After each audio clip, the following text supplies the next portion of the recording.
Hello, everybody. Welcome as you're all coming through. Hello. A big warm welcome to you. My name's Amanda Rosewarne. I am delighted to be presenting one of our first sessions for Coach of Excellence, our accreditation that is launching this year. And this is a really exciting session for us. We have our very good friend and colleague, Jeremy, who's going to be talking to you today about using video in your coaching business and how you can really use these technologies to kind of drive your awareness and drive your visibility and ultimately achieve leads and new clients. So for those of you that are joining us, and I can still see people coming in, so big, huge welcome. We are delighted to be seeing you dial in on such a hot and sunny afternoon.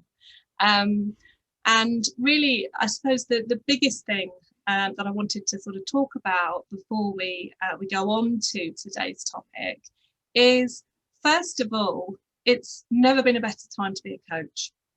There has never been a better time to have an online coaching business. And I was only talking to a colleague and also a different coaching community about this yesterday. The moment is here. Finally, in the UK, particularly, the word coach is accepted, and there's lots of employers engaging and buying in coaching programs. And also, there's been a huge thirst for online learning since the pandemic began, and that has, come out in online courses. People buying lots of online courses. People looking at learning through totally different formats, and we're going to talk about that with video today. But also, people are really keen to be coached. They really do want a one-to-one session, regularly with somebody to keep them on track. So, a huge benefit of becoming a coach of excellence and, joining our prestigious global community, which is part of the Professional Development Consortium, is the fact that we're going to give you these tools.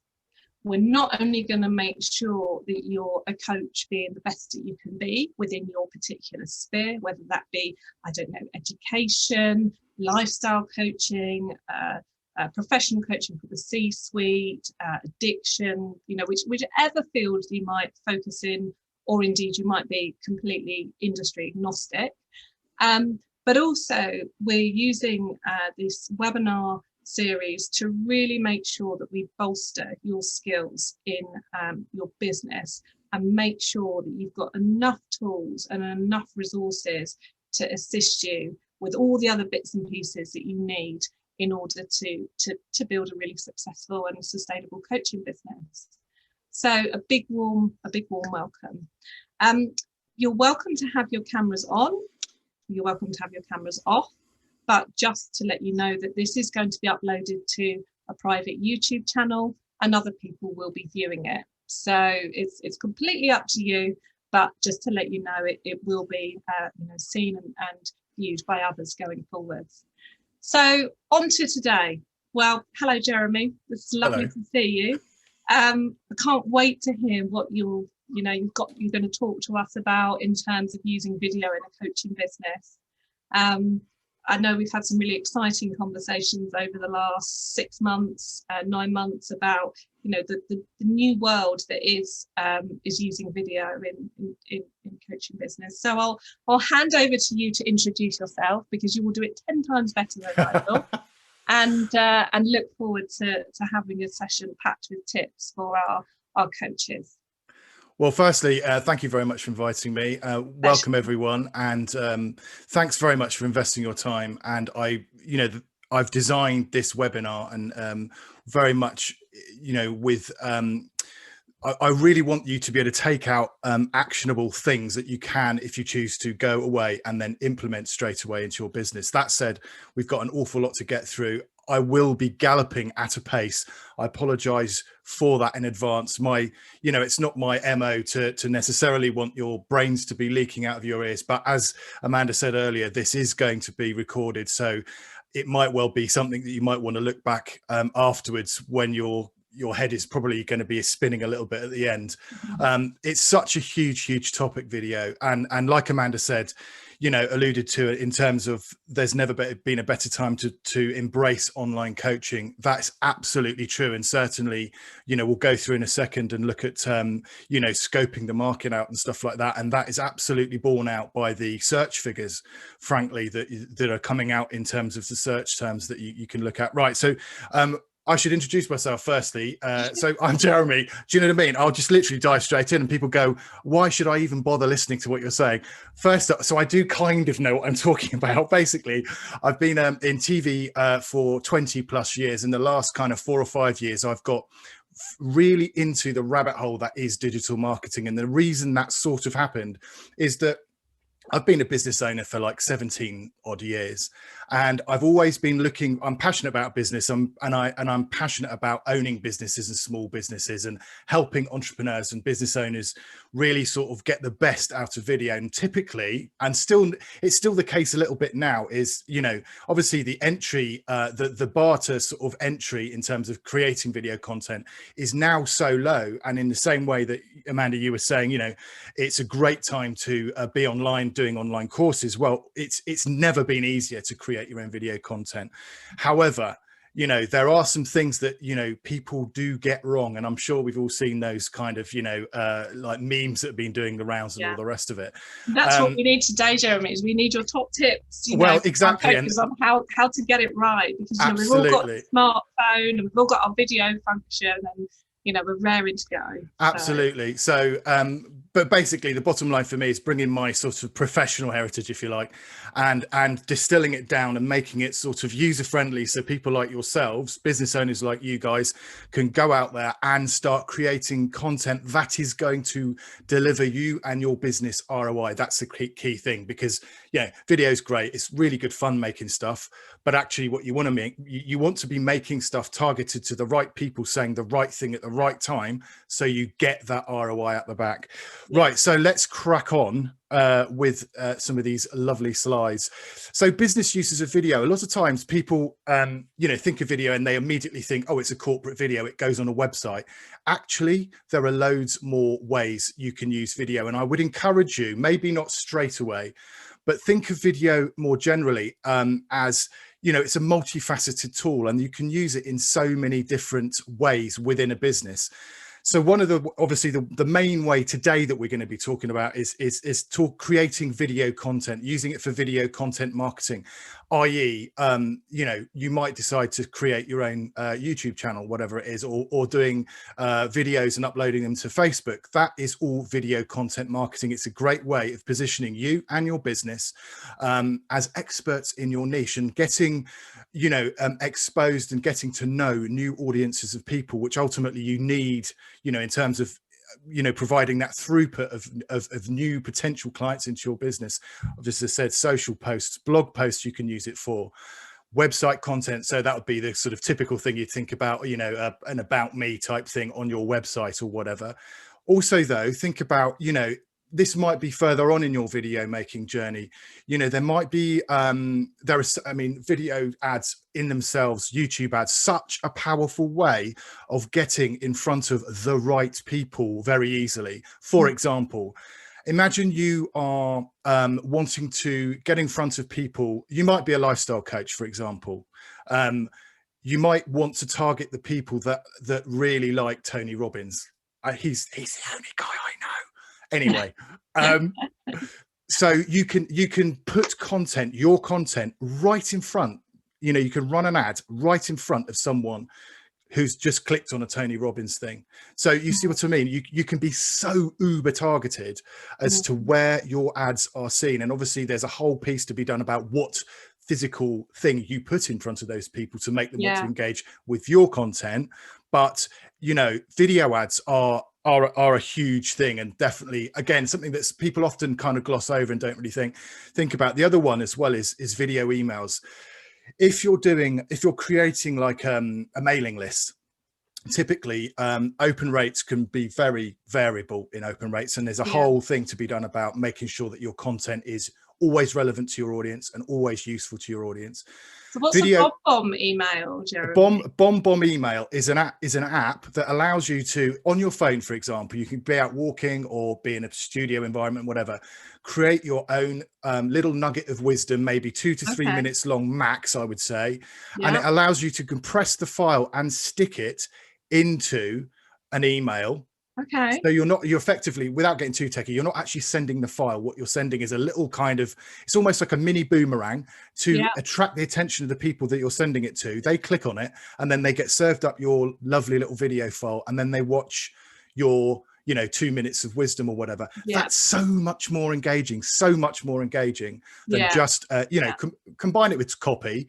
But, the open rates of something with video, in the title of an email, that get, even just saying video and whatever, that will get more of an open rate than something that doesn't have it in. So video is a really powerful way of increasing open rates in terms of email communication. Also, now a couple of months ago, when we were chatting before, Amanda, I did a little sort of almost bespoke video pitch for you guys. Yeah. Video is such a powerful way to, rather than reams of writing about what you can do for someone, actually, if you can create, again, it doesn't have to be long, it can be a couple of minutes, it immediately starts to create rapport. And ultimately, with digital marketing and marketing in general, the whole point of it is, what you're trying to do is create know, like, and trust. If you don't have those three things, people won't buy from you. They need to know you, they need to like you, and they need to trust you. What better way? Really, just to jump in, I think that's a really important point, especially for coaches. You have to develop, I don't like the word brand, but you have to develop a brand and a presence. But the thing that you need to stimulate definitely is trust. And I think, as you say, video is the kind of, gives you that vehicle, gives you that currency to be able to, bring yourself and your story to light. Oh, totally. And also the other thing with video is, and I'm finding this with YouTube particularly, but also on things, if you're regularly creating video content and you are popping it on LinkedIn or Facebook or whichever platform works for your business and your niche, people will become, it takes 7 touch points, i.e. people will come into your world and engage with more 7+ bits of content before they'll even engage with you. So that's what you need to think of in terms of, that's why I always say, look, this is a marathon, not a sprint. You're not going to get instant results. You may be lucky, but generally you're not going to get instant results of content marketing, because it's a long game. And you need to be with that sort of thing in your head. You're building a relationship just as you would if you went down to your local shop, the shopkeeper, but that didn't happen after the first time. That's over a period of time. The exact same thing is true online. That's all we're doing. It's not, it is literally building that trust like we're talking about earlier. And it's so critical. So video embedded in a website that we're talking about, that could be product and service videos. It could be an about us, how I can help you.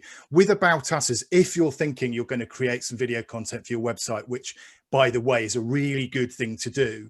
When you're talking, the mistake people make a lot, and I see it all the time on websites, people talk about themselves. Now, as coaches, I'm sure you all know, it's not about you, it's about how you can help them. What problems are the audience coming to you to solve? If you understand that, you can then create content that will really land well with your audience. And then off the back of that, you start building, like we said, know, like, and trust. And, they'll come into contact with a few more bits of your content and they'll go, that is the person who can help me. I'm convinced of it. So, always, whenever you're creating content, whether it's video, copy, whatever, blogs, always, you've got to visualize your audience. You've got to know who you're talking about, and you've got to, it's got to pass the so what test. What's in it for them? What are they getting out of it? YouTube channels, I'll gloss over that, but it's a huge thing for, as if you've not quite started your video marketing journey, it might be kind of a couple of stages into it, but it's such a good way of generating traffic and SEO goodness, because obviously YouTube is owned by Google, and they have billions of users, billions. It's crazy. Also, obviously, video you can use to deliver your courses with things like Kajabi, online courses. It's a fantastic way of fundamentally communicating an awful lot in a very short space of time. So absolutely use it for that. Also, customer follow-up. Again, it could be an email, it could be, thank you for ordering whatever you've ordered, whatever. But it's a really, again, it keeps things personal. Yeah, it humanizes your business. Frankly, nice idea. So as a coach, you could essentially film a thank you for your client, or maybe a thought, or something, and push it through as an email, as opposed to just using video from a marketing perspective. Absolutely. I mean, I think that's the thing, is I think sometimes, again, it's a bit like the whole video equals video on website. Actually, people don't. You need to open your eyes to the possibilities, and there's millions of other things you can do with video too, but hopefully that's given you some ideas to be getting on with.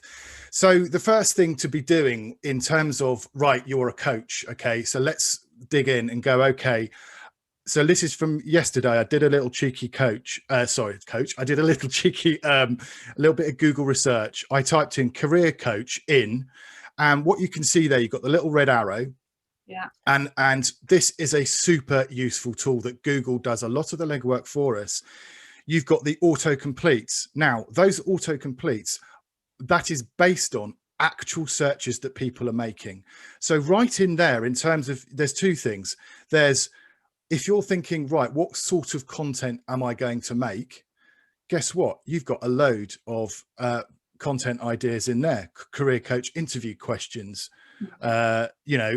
it depends on the niche you're in and stuff. And actually, career coach in is a very, what you call a very wide search term. So it's not particularly niche, but imagine if you did that in your niche, you're very quickly going to get a steer on the kind of queries real people are typing in on Google, and those people are your audience. So it's a really, really powerful way of starting to understand who your audience is.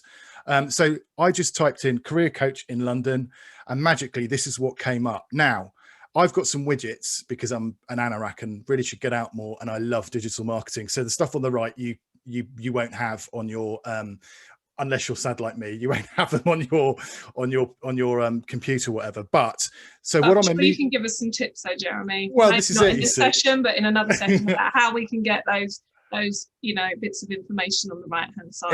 Exactly. That will be very much like coming up. Tune in next week for type thing. Anyway, so the first thing I'm looking at here is that thing there, which is monthly searches. So you can see career coach in London, 1,300 people per month are searching for career coach in London. So obviously, depending on where you're based, you will get a quantity of people searching for that term. Now, obviously, in terms of the anatomy, let's say, of this, the Google search return, obviously at the top, you always have paid for ads. So people have paid. And if you see next to the 1,300, you've got that little thing saying CPC. That stands for cost per click, £4.32. So people are spending, those two characters at the top there will be being charged. If you click on them, I'm not suggesting you do because that's naughty, that every time someone clicks through, they'll be being charged £4.32. What's really, really critical though, is that people are willing to spend money appearing for that search term, which means it's got commercial intent, which means that as a career coach, if that's what you are and you're in London, this would be one of those search terms that you would be wanting to appear for, because it's obviously, got a lot of commercial intent. Lots of people are looking for it. And really, this bit here underneath the map, that is the Uber, that is where you want there's only 3 listings in there. That is where you want to be found. Now that takes a long time to do, but if you're creating really relevant content and you're getting, also another thing for another day, but incidentally, if you're setting up your Google My Business account, everyone should be doing that. In that, you can then you can ask your clients to leave you reviews. Okay, so as someone coming to this page for the first time, you're going to be clicking on the people who've got the best reviews. You know, Yeah, and that's Google reviews, isn't it? That's Google not reviews. Trustpilot, that's Google No, reviews. no, Yeah. and it's all free, and you literally go to Google My Business. If you Google My Business, if you haven't already got a Google My Business account set up, it's linked to your Google account if you've already got one. Yeah. Definitely set that up. It's very, very easy to get. So, you know, as part of our follow-up thing, when we're doing work with people, we will always send them the Google link so that, you know, we get good reviews, because it actually matters, and it's a really important metric. So on the right hand side there, you've got related keywords. So, you know, it might be that career coach in London, like I said, quite a wide kind of search term. You know, you've got people looking for 7 career coaching prices there. You've got career coach jobs. Obviously, they probably wouldn't be that relevant for what you're talking about. Executive career coach London. The idea is that the more detailed the search term is, that typically the easier it is for you to get your content ranked on it. So and these ones where there's 4 or 5 words, maybe more, they're called long tail keywords and long tail search phrases. So those are the niches that in the beginning you want to target as a career coach. And as you produce really valuable content that people engage with, they share, and all that good stuff happens, what you'll then find is Google will start to notice you and go, oh, they're very good, I'm going to start bumping them. So if anyone types in career coach, your stuff will then start appearing on that search term as well. Again, it's a marathon, not a sprint. This will take time. The other second place to look, right? So you've done your Google bit. Second place to look is straight on YouTube. What's going on in terms of career coaching in YouTube land? Okay, so Career Coach UK, you'll obviously get a very different set of returns, you know, from this, because obviously it's videos. Both Google and YouTube are search engines. People are going there to get resolutions to their problems. That's different to what you find on Facebook, LinkedIn, all that kind of jazz, because people are there, LinkedIn, networking, Facebook, Insta, all of that stuff, social. People don't want to be sold on those platforms. There are ways in which you can do that, and that's for another topic for another day. But, you know, the low-hanging fruit really is the search engines, YouTube and Google. So you have a look down there. Okay, that's quite interesting. Career coach, LinkedIn. Wow. Okay, is there something I could do around that? Now, if you have a look, so that's your little search term in this drop-down box. Again, it's auto-completing for you. Those little, that sort of little bar graph thing, that is kind of like the trend in terms of search. So career coach training, for example, is something that is increasing in volume. And that's a little widget that you've got, is that right? That is a little widget, and okay. It's called Keywords Everywhere. Okay. Now, I would recommend, if you're serious about doing, you know, niche research like this, keyword research, which I would suggest you do. I mean, there's a whole piece to be said about investment, and you know, obviously a lot of the time you're kind of sole traders, for want of a better word. I understand that probably every webinar you go on, there's someone going, oh, well, you need to buy this, you need to buy that, whatever. Ultimately, though, what you need to always, I think about is, what is a new client worth to me? This is kind of going off piste a bit, but anyway, I'll hurry up. Work out what your client lifetime value is. How much does a client bring into your bottom line? And then with that in mind, you can then go, okay, if a client typically stays with you for, I don't know, 6 months, whatever, and they bring in, I don't know, £2,000 or £3,000, well, that's probably then worth you investing, I don't know, 500 quid, 1,000 maybe, in getting them in client acquisition. The point is, you need to be doing strategic thinking up front, along those lines, then making an active decision about how much money you want to spend on client acquisition. That is marketing. So that could be video marketing. It could be doing a run in a magazine, or doing a press ad, whatever it is. Point is, you need to be quite strategic and planned about it. Then you can, you'll then know, okay, I spent £1,000 on, stuff for my video, and I think Keywords Everywhere is about $10. It's virtually nothing, but I find it's a very, very useful tool when it comes to working out what people are searching for, because you get a lot of very useful data. But you know, it is that investment piece. You need to invest, I would argue. You know, you as coaches, you will be constantly telling people they need to invest in themselves, in their education, in bettering themselves and all that good stuff. The same goes for your business. You need to invest in it, but you know how much it is and the level to which you want to do it, obviously totally your bag. But you know, that was a slight tangent. So on the right, again, you see this is a keywords everywhere thing. This is on the channel page, so I can see that for that particular search term, Career Coach UK, search volume is 390 people per month. Not huge, but you know, decent. The maximum views, this is per video, 250,000 people have watched that. Wow. Whatever video it is. That's really interesting. So the average views aggregated out over all of the videos that exist for that search term, 32,000 views. That's a lot of people watching your stuff, right? Yeah. You know, and again, this is tags, so this is something that comes into YouTube, but you know, you're getting a sense of what people are typing in to land on this kind of content. Career coach, career coaching, you know, so career, I mean, wow, this was done a couple of days ago. So 40,500 people this is for the UK only as well, are searching for career. I mean, that's super wide. You wouldn't want to try and go after that, but you're getting the impression that, my goodness, lots and lots of people are probably thinking of changing careers, whatever, or need career guidance or whatever. I mean, that's amazing. Career coaching, just under 4,500 people on YouTube. This is alone, just on YouTube, looking for things to do with career coaching. So hopefully that's given you a bit of a kind of sense of your market. Let's just quickly run through that, because I know it was a bit all over the shop. So first off, Google search, use Google Predictive. That helps you understand how your audience are going to find you. What search terms are they using? Who are your competitors? I put that in inverted commas because frankly, I hate the word competitors, because there's an amazing quote: comparison is the thief of joy. Theodore Roosevelt said that, and he was not wrong.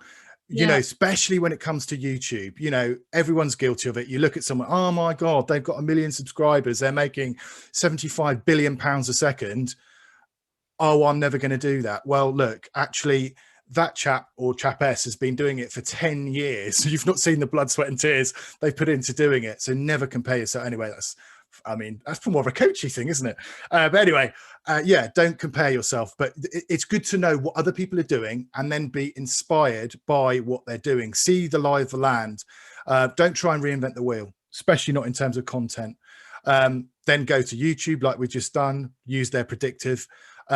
What topics? Have a look at the, you know, when you've done the search, see what videos are coming up. And then there's a little filter thing. You could, on the right hand side, click filter, click on most viewed, and then you'll see what's, you know, what are people actually engaging with. That will give you, and this is all for, you don't need any software to do this. This is all for free. It will start to give you a really good indication of, in your niche, what is landing well. And then all you're doing is you're going, okay, Jeff there has done a thing about whatever it is. Oh my goodness, it's 75 minutes long. I think I can do a snippet of it, make it really punchy, and do it in 6 minutes. That's what you want to be doing. So you see what's there, try and make it better, make it more relevant, pare it down. Bear in mind that people have goldfish attention spans. So less is definitely more. Don't obviously judge me on this webinar, because this is going to be massive. So just do what I do. No, do what I say, don't do what I do. Anyway. So just to ask you a quick question there then. If somebody is doing a video and it's for promotional purposes, and you've done this to get a sense of your market, you've looked through these predictive terms, how long should it be? You know, I mean, obviously you don't want to go into competition with somebody, as you said, on YouTube. But what's a really good time length at the moment? So quickly, YouTube, the optimum length is about 6 minutes. Right. Once that changes when you're able to monetize, that's a different discussion. You probably won't need to worry about that if you get over 40,000 hours and 1,000 subs. Then you might want to make it over 10 minutes, because you can then put breaks in it. So we don't have to kind of schedule like huge films here. No. We've got to come up with a 6 minute punchy video. Maximum 6 minutes. Maximum 6 minutes. The rule of thumb really is make one point, make it well, and then move on. Everything that you're helping someone with should be, so almost every item on the shopping list, one video per thing. You're helping, because what you don't want to do is bombard them with, I mean, again, don't judge me on this webinar, because there's going to be so much information, but in terms of videos for LinkedIn, for socials, whatever, and for YouTube, stick to one thing per video. You're telling someone about this, because also the more specific you are, the easier YouTube and Google find to classify it, because you're talking about one thing. Yeah. And then what you do is you make sure. And so going back a step, when you're looking at the topics that are resonating well, and if a video goes into 3 or 4 things, well, look at that, split it into its constituent bits, and do a 4-minute video on this, a 5-minute video in this, or whatever it is. You see what I mean? But yeah, so YouTube around ideally sort of 5 to 6 minutes max, really. 7 minutes is fine.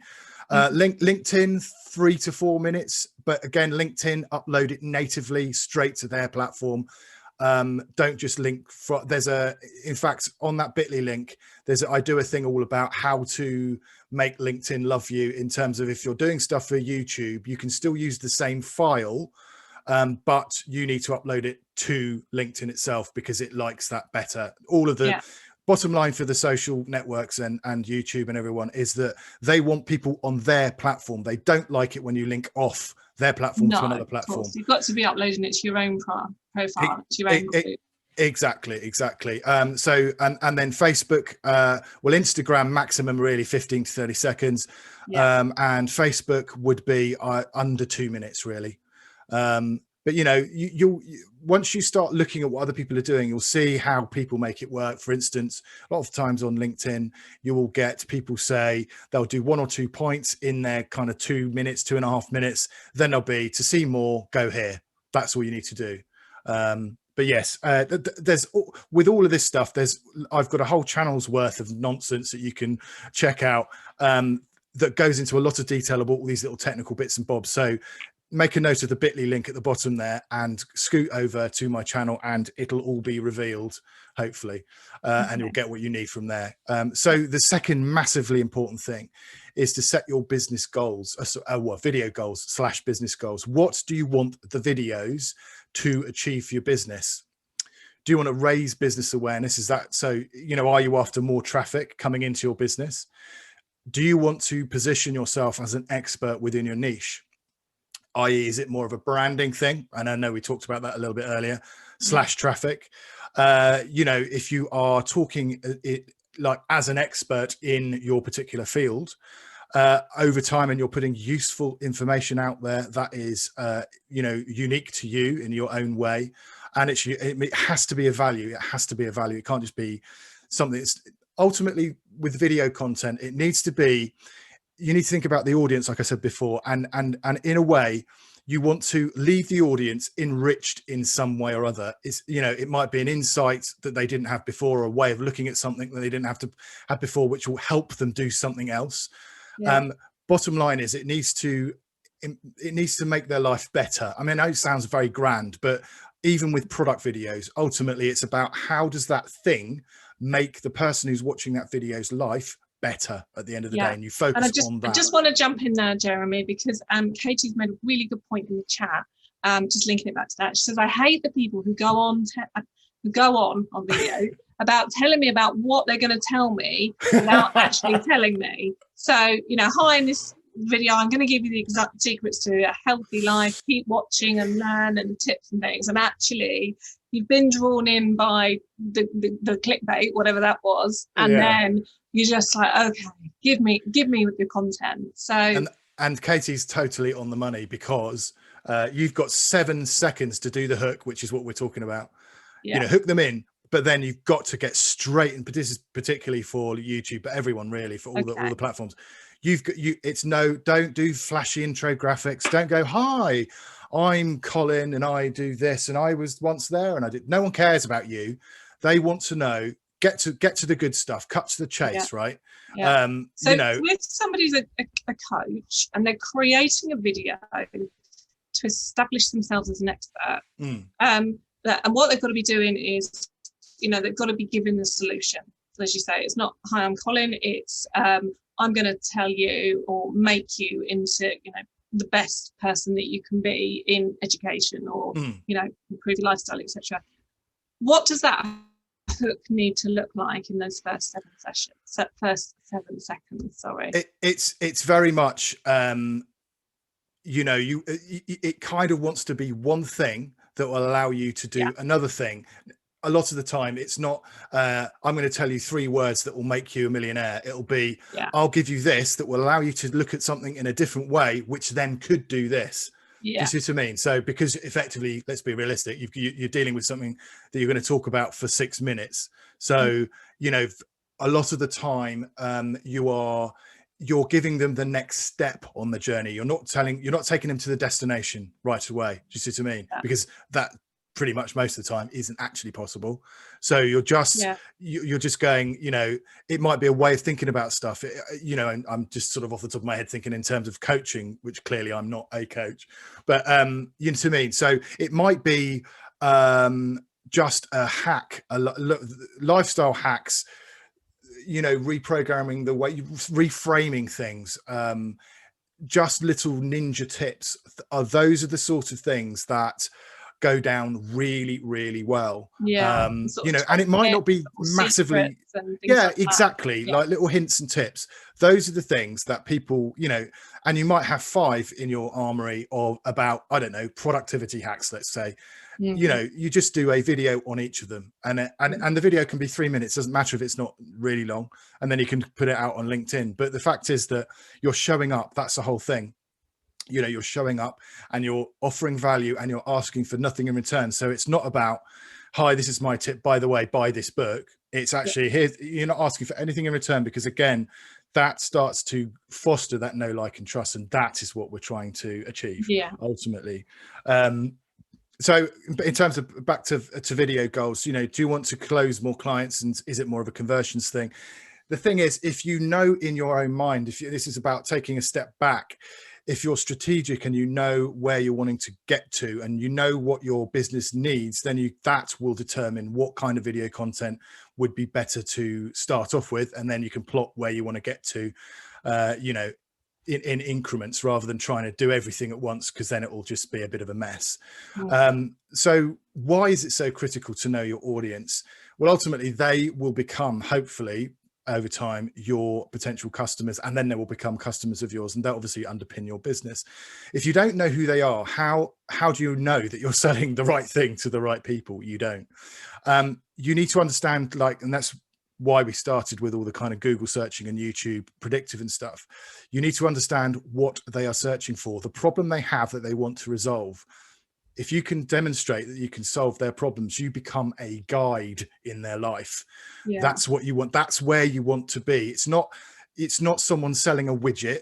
It's you're not, again, this comes back to the thing of, it's not about you. It's you acting in the role of a guide to this person to go, look, I can take you on a journey, and then I know you want to get there. And with us together, and my knowledge and insight, we can get there. That's kind of where you want to be pitched, I would say. One of the ways you can obviously drill down, this is quite a chunky piece of work, but it is worth doing, is to create a custom avatar. It's a detailed representation of a group that your business serves. What you're doing is you're creating a character. Now, if you want to, you can name them, but it's properly fleshed out. Again, I've done in fact a couple of videos all about how to do this, the questions you need to ask yourself. It is quite involved. It will probably take you, I don't know, depending on how many different groups you serve within your business, it'll probably take you maybe half a day, maybe a day to do. Having done it once, it's your foundations of a lot of your marketing, frankly, because it's who you are talking to. It covers things like age and gender, but it also, more importantly, allows you, by understanding things like age, gender, and all that good stuff, where they've gone to in their career, where they've come from, it allows you to understand and really empathize with them. And that is the key. Because again, it's about like putting your clients into sort of a bucket or a set of buckets to say, this is You know, when I have a coaching client that comes from this environment, this is what they tend to look like. And Yeah. if we've got a whole spectrum of clients, you know, then I also deal with another client I get a lot of clients from a certain location, or as you say, and you've got these different sort of buckets for if you're going to bring more clients in, then which bucket are they going to sit in? Ultimately, right? and yeah, totally. It's the bucket thing, but it's also about understanding the issues that they come to you with. Yeah. Do you know what I mean? And how you can then, so you know that you're talking the right language and you're adopting the right tone. I mean, the tone thing should be right across all of your marketing, really. But you know, that you're really identifying with those people and understanding what their pain points are. What is it? You know, what kind of emotional state are they in? Are they frustrated? Are they angry? Are they whatever, you know, so that you can speak to that? Because if you tap in on an emotional level with your potential clients, if you know, we've all been there, right? We've all dealt with businesses that get you, they understand you. That is because they've done this kind of work. And somehow their communications with you just hit the nail on the head. That's what you want to aim for. You know, and that comes with, unfortunately, you know, this isn't all kind of stuff that you can do in 5 minutes. You have to invest the time up front in doing it. It focuses what you say and how you say it. And also the other thing to say is, like you just said, actually, Amanda, you know, you may have more than one group that you talk to. So just, I would suggest you take the time out, invest the time in you and your business, and go through and create customer avatars, and so that you become really zeroed in on who you're talking to. I hear you, right? You're shouting down the virtual phone at me going, "But this is supposed to be about video," and you're banging on about marketing. I know, sorry. But unfortunately, without all this planning and the strategy that goes behind it, really, I could have told you what settings to use on your camera and waved you goodbye, but you would have been maybe creating content that's completely wide of the mark, not going to resonate at all with your audience. And then maybe, and that's, again, sort of, and I keep jumping in, but I think that is right.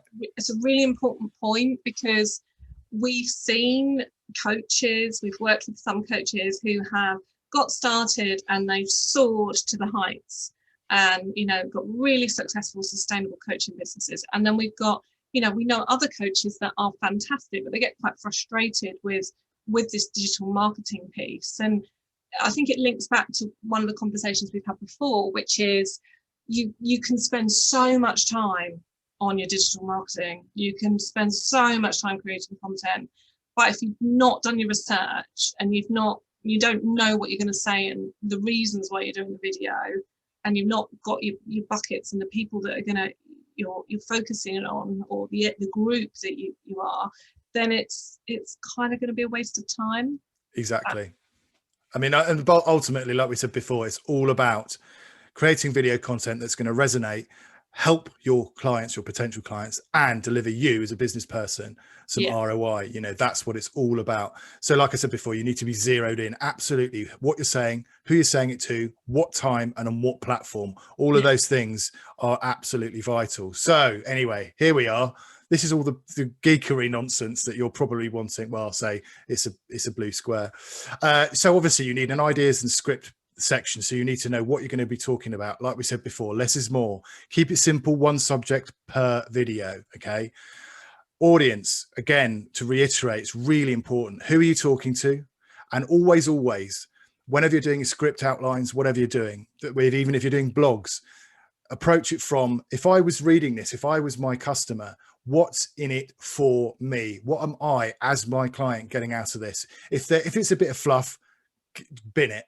No fluff, no filler. Just concentrate on delivering value all the time. I sound like a broken record, I realize. I'm very sorry about that. So what do you actually need to make a video? Right, camera. So that can be a phone, right? You can start using your phone.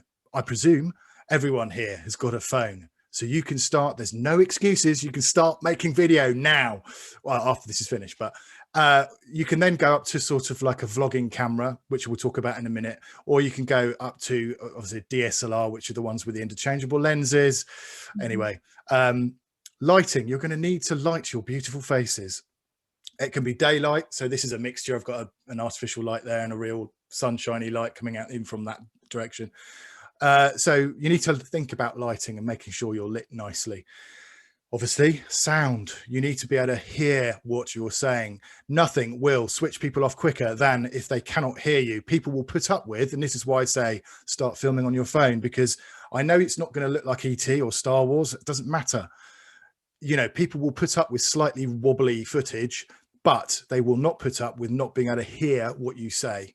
Okay, so sound. If there's one thing you invest in a decent microphone. We'll come up to that onto that in a second. So, and I just wanted to ask about that actually. So something I get a question on quite a lot is a lot of successful video online has captions as well. So if somebody doesn't want to hit the sound because I don't know they're not on the train anymore, but whatever, they don't want to play it out loud.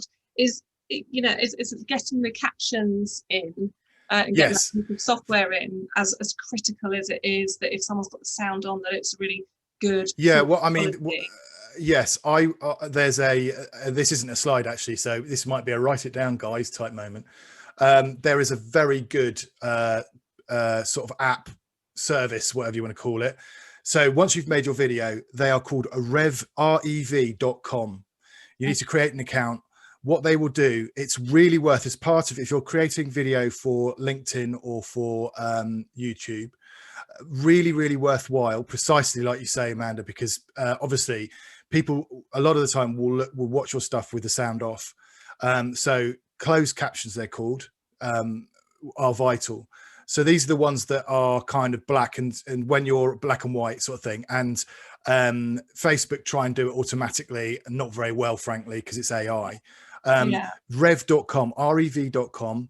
And then you literally upload your video file to them. They will you can either do it AI, which is about 80% kind of accurate, and then you have to go in and correct it, because a lot of the time, especially if you're talking about specific kind of industry related stuff, the vocab, it might not pick it up. Or you can get human people, actual people doing it in actual life. That's the kind of one I use. Again, it's for a sort of, you're looking at about maybe $6 or $7. It's about $1.10, $1.20 per minute. But it's well worth. No, it's not huge, and I think it's well worth doing, because also, apart from anything else, you know, obviously people on trains, whatever, but also I would argue, you want to speak to as many people as possible. Obviously, not everyone can hear, so exactly. a good thing from that point of view. And it does you do get good boy/girl biscuits from YouTube for putting that stuff on. So in terms of, let's assume you're going to use your mobile phone to start filming, I'm going to whistle through this. There are obviously videos on my YouTube channel that will go in a bit more detail. You will probably need a filming app on your phone. So there's an app called Open Camera, which is free, and that's iOS and also Android. Basically, these apps, they tap into the workings of the phone and allow you to alter settings, things like auto exposure, focus, things like that. It's too techy to get into now, but there's reasons why you want to lock focus and lock exposure. So Open Camera, good one. I've got that on my phone. Filmic Pro, which is $15. Fantastic, really, really good. Got loads of great reviews. I've not used it. I've seen the interface. It's very simple. You can sort of almost do it out of the box if you want and just press a few bits, or if you really want to, if you get a bit anarchy, it allows you to sort of get under the bonnet and alter things like color profiles and all that kind of good stuff. Right, we need to talk about editing very quickly. I'm not going to go into how to edit and all that now, because it's just too big a thing. But on your phone, if you've got an Apple phone, iMovie, excellent, and it's free. That also obviously you can use on laptops or desktops or whatever. Also, there is a great little app called Quick, Quik, and it's by GoPro, iOS and Android. That is a whopping $10 a year. That, in terms of a starting point, is fantastic. The usability is amazing. I've used it before for creating snappy little social videos. Absolutely brilliant. And it also allows you to put bits, elementary graphics around it, all of that good stuff. Music. The great thing about that GoPro app is that the music is copyright cleared, so you don't have to worry about getting told off by YouTube. That is a big thing, actually. Copyright it is a serious thing. I'm not going to get too heavy about it, but if you do something naughty and rip music off, you will get you're allowed 3 copyright strikes, and then they'll boot you off the platform, off YouTube. Well, so I mean, it goes without saying, but you know, don't copy people's music, don't copy people's scripts, don't take images, you know. yeah, exactly. So careful that it is your own content, because even if it's not meaning to, it's not a nice world out there when you draw swords from that perspective. Exactly. The other one, editing wise, is KineMaster, iOS and Android, $40 a year. So, you know, like I was saying about the investment piece, we're not talking megabucks here. And think about what a new client will bring into your business. Should they be engaging with your video content, getting completely sold on you as a client, as a coach, and then, you know, you can convert them in your inimitable way. You know, that's going to be a lot more than I would imagine than $40. One step up from mobile is this little thing, which is actually what I'm using right now. It's a Sony ZV-1. It's about 700 quid. You can get it cheaper on things like Amazon. Brilliant quality picture. Again, it allows you to dive into the picture settings if you want to get geeky. It's got a great lens on it. Super quick, brilliant autofocus. It's been designed for vlogging. So if you're creating content on an ongoing basis, which you should all be, I would look to maybe start on your phone. Then when you've got a few clients in, invest in one of these bad boys. Absolutely brilliant. It's the best thing about it is you literally can, and this is exactly what I've done. You take it out of the box, slap it on a tripod, and you're good to go. It's very, very user friendly. So if you're not techie at all, and again, when you've got kit like this, there are so many amazing YouTubers who've done really, really good, you know, sort of tutorials and stuff like that on how to use stuff like this. So just always look. It's my first port of call now, but I might be being biased. Right, let's talk about framing. You want to be looking down the lens like I am. And it's a bit of a weird one because actually it's a not natural, it's a grey, like slightly dead eye. Looks like some kind of pirate or something. You need to practice this. This is what it's all about, because it's all about connecting with people. A little, you know, if you're looking over here or this, you look shifty. It's not great presentation. The other thing that you will have seen, I'm sure, on Teleland is, you know, in interviews where, if it's an interview situation, I should say, and you're being interviewed by someone else, then you could do that. And I could be talking over there to my producer who's asking me the questions. It depends. Exactly. It depends on what you're doing. I would say for 90% of this kind of stuff on YouTube, on socials, people want to engage with you. So look at them, visualize behind, you know, you could even put a little picture of someone behind the camera so that you're talking to them. You know, it's not this weird sort of slightly, it is slightly weird. You do need to get used to it. Tips. I think that's one of the biggest tips we've had over the past year, you know, as we've helped trainers and coaches go to online, is get used to just looking at the little dot in your screen, which is your camera, and kind of get your mind over the fact that, you know, this does represent your audience, whether you're live streamed or not.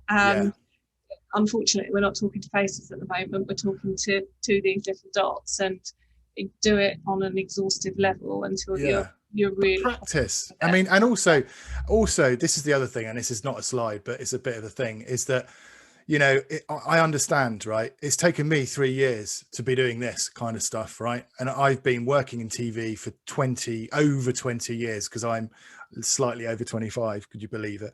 But, you know, it is a really nerve-wracking thing, and everyone has hang-ups. But the thing that I've come to realize, and as you talk to other people that do this, and presenters as well, is that actually 90% of the time, you are your harshest judge. It's about your issues stopping you from doing something. Right? I mean, you know, hang on, here I am talking to coaches, coaching coaches, weird meta. But do you know what I mean? We need to get out of our own way and just, you know, we've all got this mass of information, expertise, insights, amazing knowledge. It's our duty, I think, to pass it on to as many people, to find our audience. You know, your vibe attracts your tribe, all of that good stuff, right?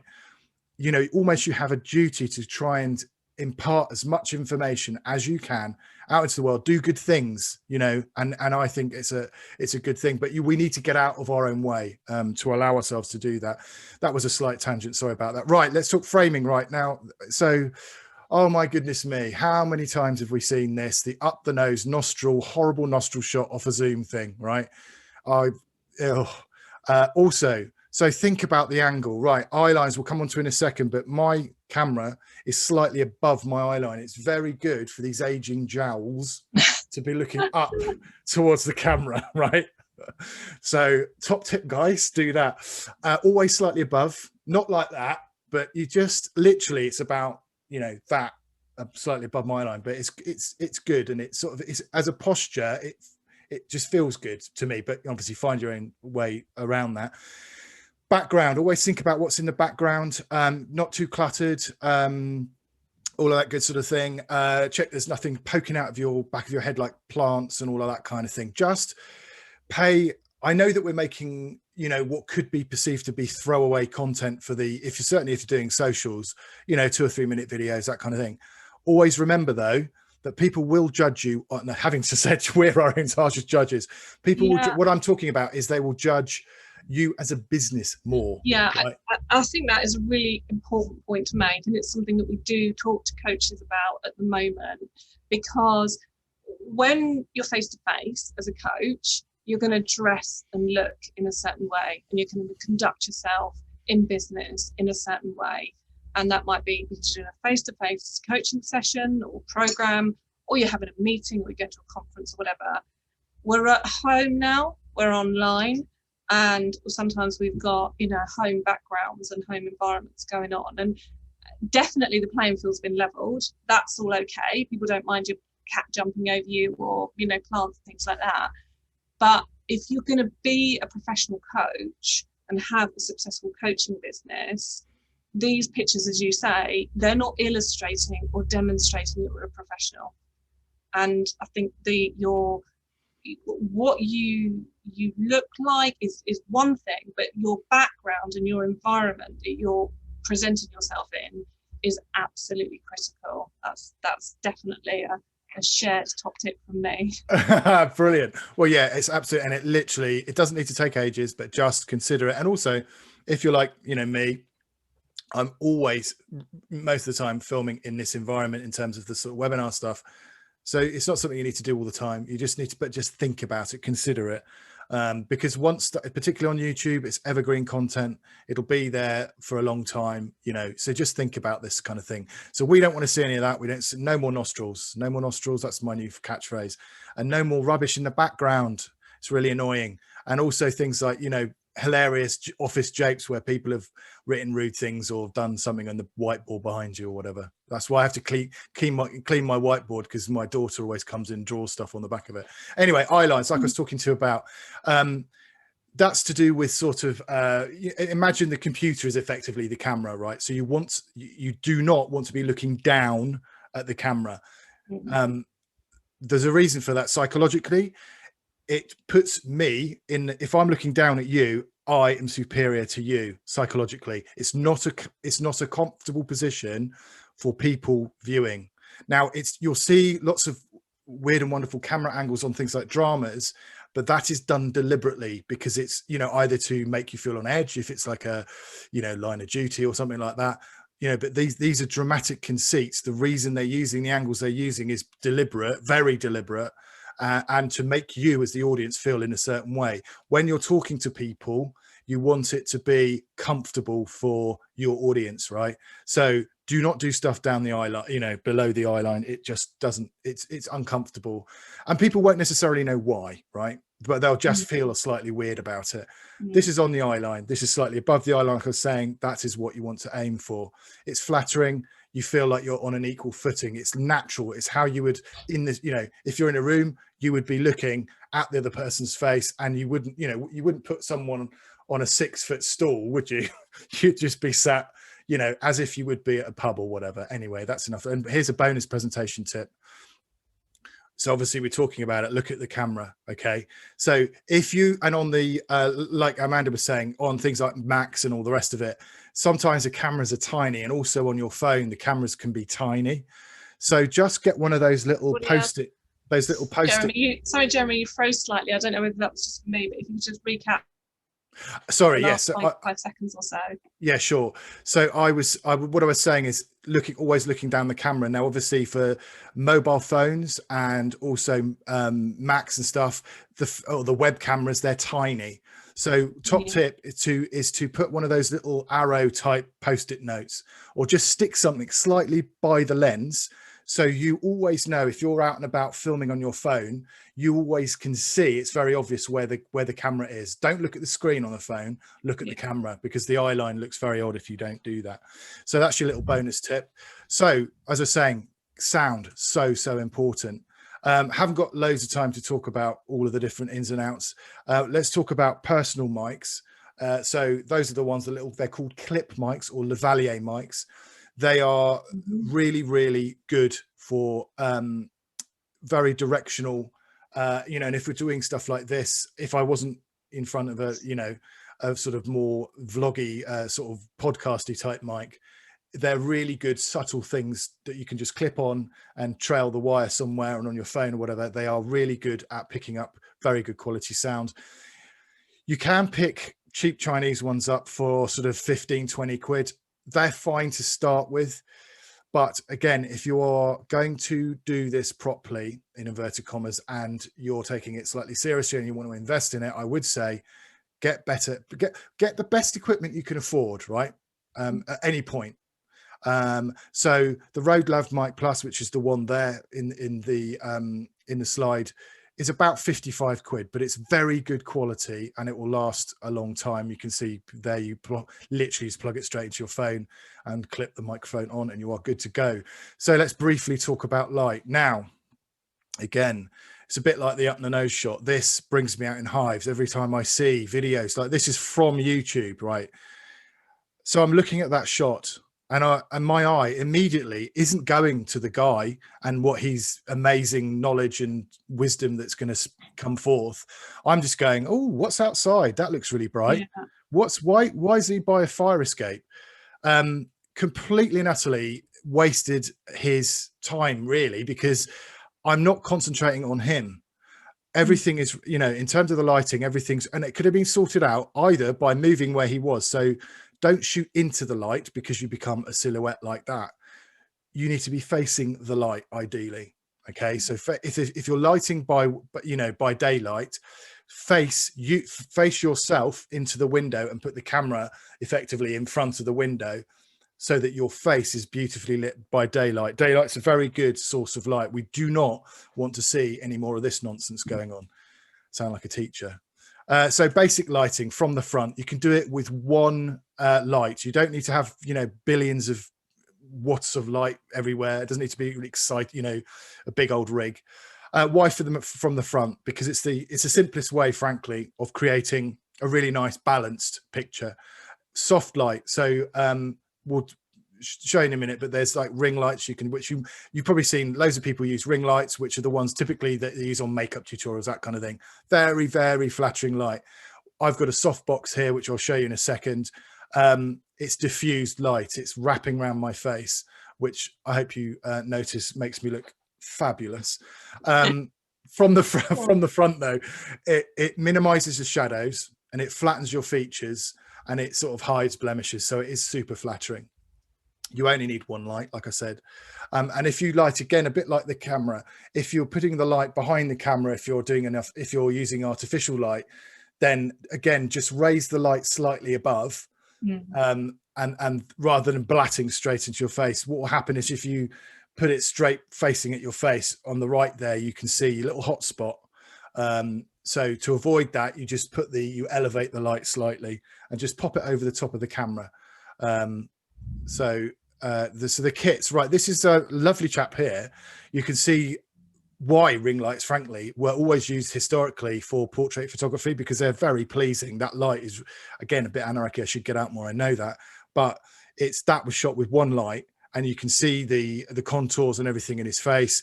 very pleasing little ring round, accentuates the eyes, brings the details out in the eyes. I was talking about soft boxes. That's what they look like. So I've got one that's here, and then I'm lit by the daylight coming in from the window on my right hand side there. That's what a ring light looks like. You can get a ring light set up from the likes of Amazon. Obviously other places do exist. You pick those up from about £80. They're typically, Neewer is one of the good makes, which is Neewer. Chinese make. They're very good for kind of a starting setup.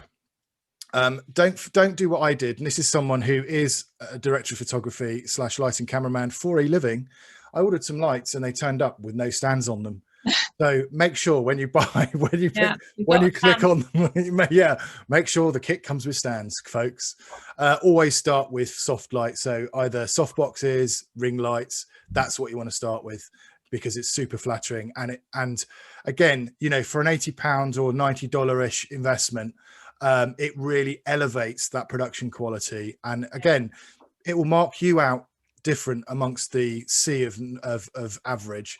So what do you need to make a video? So obviously we talked about the camera, tick, so you know all about that. Obviously the lighting we've just gone through, sped through at a rate of knots, but you know, if you're using daylight, face into the light. Don't put your back to the light, because then you become a silhouette. And you know where to put your one light that you're going to get, you know where to put that to make it work for its best effect. Tick. Sound, we've talked about that. Absolutely critical. There's lots of videos, again, guys, bit.ly link there, business-growth-with video, full of tips and hints in terms of which mics, wireless mics, wired mics, these lights, how many lights, 1 light, 3 lights, whatever. It's all there. We've talked about all the different elements of what it takes to make video. So the next steps, I'm afraid, is to take actual action.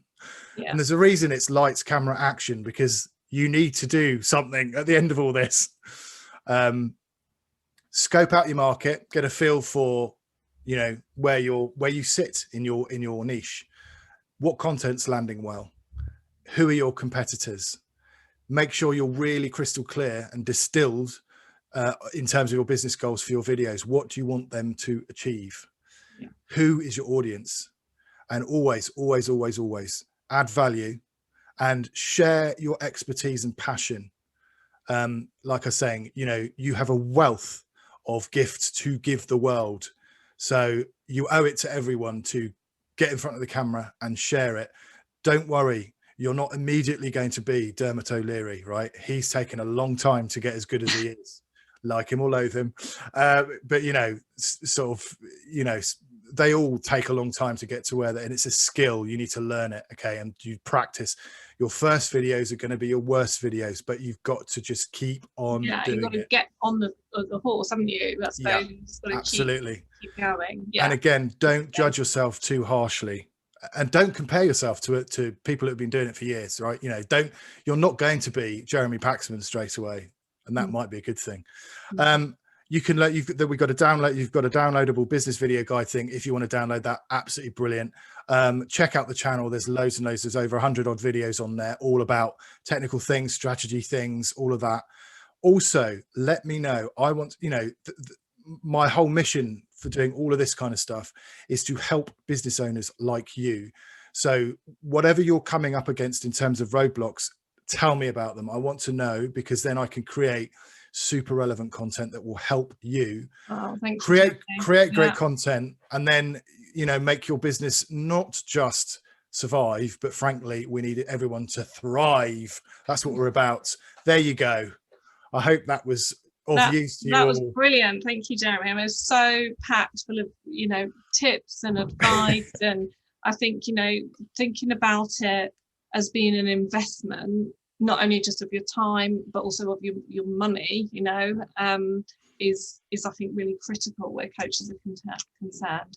So let me just ask a little bit, because I know that you've got a particular offer that you've put together kindly for us and our coaches of excellence, where you might be able to give them a hand. Absolutely. And I need to, rather embarrassingly, I haven't actually, I've got it on my screen. That's okay. Well, what we will do is make everybody aware. We'll send out an email, but essentially Jeremy's put together a really affordable offer to edit some of your existing content and create short videos. So Yeah. you don't even need to get started with creating fresh content. Jeremy is going to help you. We've got this right. Take an old webinar or Yes. something that's been previously made or that you were previously a guest on, etc., and just help you create some video content. Yes. So sorry to jump in, Amanda, but yeah, I mean, basically the idea is that, you know, I'm aware that obviously in these last 16, 18 months or whatever, there have been so many Zoom kind of presentations, obviously, as things have been migrated online in terms of sort of presentations, that kind of thing. And the idea is to help, if you've been doing coaching or coaching calls or presentations or whatever, and you've got a 40-minute or 50-minute webinar type situation or Zoom thing that you've been doing, and it's sat there on your hard drive, then actually it's all about part of the whole thing with video marketing and digital marketing is making sure that you reuse as many assets as you possibly can. Yeah. So that's that content exactly in different ways. Yeah. Okay.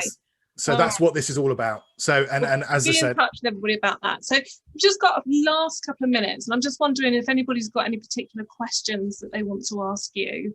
I know I'm full of questions, and I've interrupted and, you know, pointed out things during the way, and I hope, you know, that's been helpful, or probably slightly annoying for you, Jeremy. Not at all. Not at all. It's good. It's a conversation. It's good. Yeah, so I don't know if we've got any particular questions coming through. There's nothing particularly specific at the moment, but I suppose your biggest top tip, I suppose, would be to spend the time and then invest the money. Yes. And then do it. Yeah, I think the thing is, the thing that I come across time and again is that, video is expensive. You know, yes, it is. But even if you decide, you know, and this might not be right now, but if you decide in the future you want to commission a production company, even if you're going down that, which is the expensive route to go down, you know, there are ways, and it's all about planning and making sure you're engaging with the right people in terms of production companies, so they're experienced, so they can go, okay, you want to create 5 films, well, we can do this and this, and we can then record it on a day, and then we can splice it in certain, you know, 7 different ways after the fact. You know, again, it comes back to that thing of reversioning your content, refreshing it, recycling it. It's all about that. So yeah, I mean, and again, in terms of the expense, it's, you know, marketing shouldn't be a cost to your business. If it's costing you money and you're not getting an ROI from it, you're doing it wrong, or something in the process is wrong.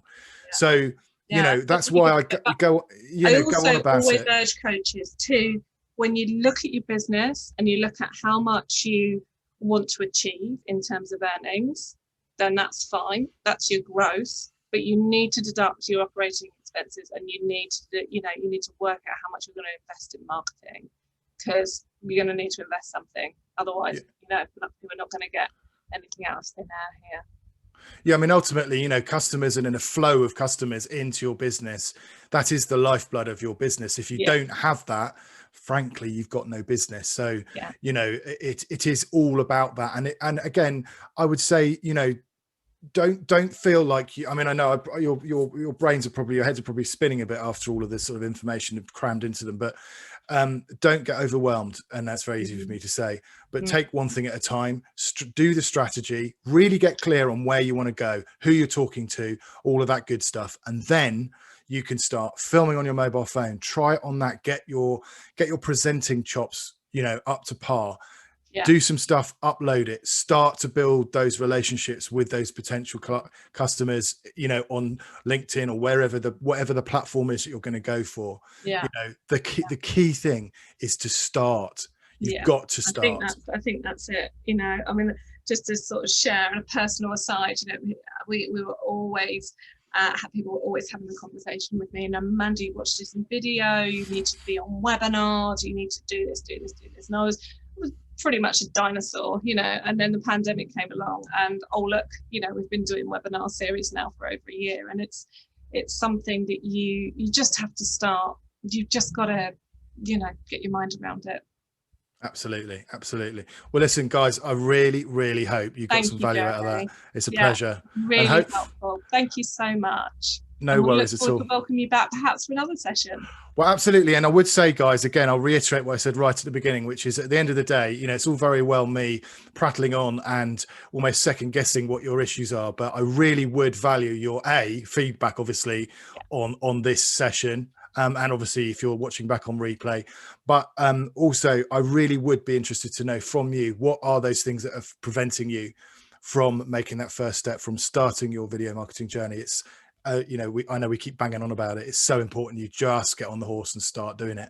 But you know, if there's something that we can do or I can create or whatever together to help you on that journey, get over that little hump, you know, then that's what I would really love to do for you guys. So yeah, just start. Thank you. All right. Well, thanks everybody for dialing in on what is this very warm afternoon. You know, as we've been saying over the last couple of months, Zoom fatigue is definitely real. So, you know, it's 5:15. Perhaps you might still have a few bits and pieces to do, but get yourself out there and have a cup of tea. And if you're watching this back on replay, then you definitely need to go away and have a think and reflect before you start piling back on emails and other tasks and planning your video content. So thanks ever so much, Jeremy. It's a pleasure. To everybody that's joined us this afternoon, and we'll look forward to seeing you again soon. Take care, guys. Bye-bye.